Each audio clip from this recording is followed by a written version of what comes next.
Hi, welcome to Jeff's Musical Car in Moncton, and this week I have Adam Baldwin. Thanks for coming along. It's a pleasure. So let's talk about the latest album, which was actually released on my birthday, March 29th. Right on. Happy birthday. Yeah. Belated. Belated. A lot's happened since then. Tell me a bit about how the album's been. You've been touring it around. It's been getting a lot of spins, so tell me about that. Just sort of been playing the odd show here and there. I've been super busy with Maze for like the last 2 years, really, and that stuff's kind of starting to wind down, and we'll spend some time now on this whole project once we get off the road with him.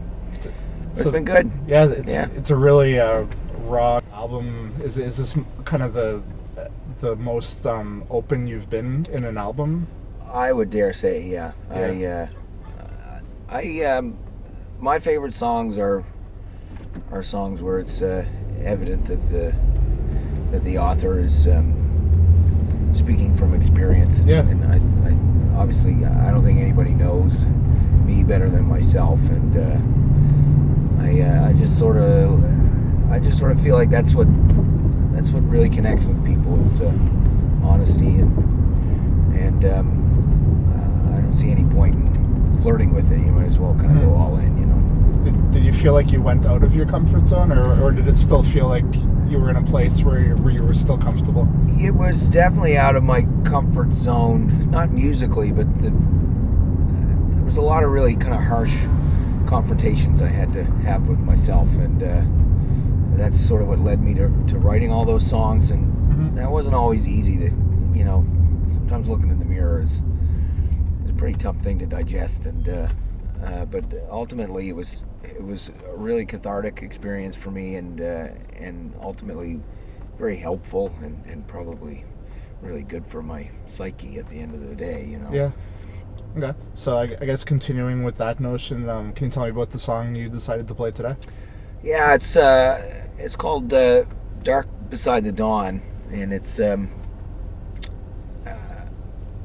just a song about the sort of the Dr. Jekyll and the Mr. Hyde. It's sort of what I would compare addiction to. You know, there's sort of this entity that kind of lives inside of the addict, and it rears its ugly head every once in a while, and it's kind of a song about warning, I guess, those you know, within arm's reach, I suppose, you know.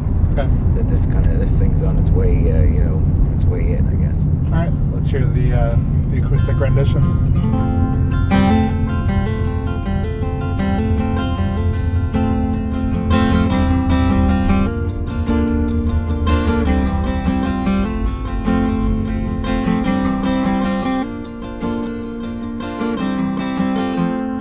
Take my hand now, steady, when you're good and ready.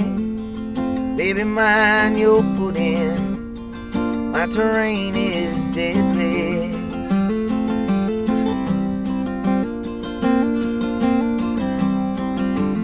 I can see my city falling while it goes on dancing, and I'm down here crawling. Spends the night enchanting. There's a man in my skin. He sleeps in my thoughts, fights with my fists. He'd like to see me fall off, but I've been waiting for you, and I've been bracing for you. Dark beside the dawn, I hold you till you're gone.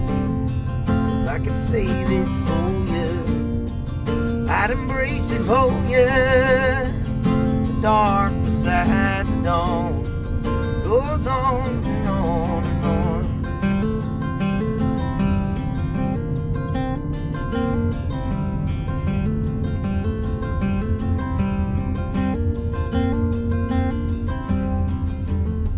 I got this contagion, parasitic. Now baby, run when I run, 'cause I'm afraid he's winning. He's been a hostile conqueror. He's been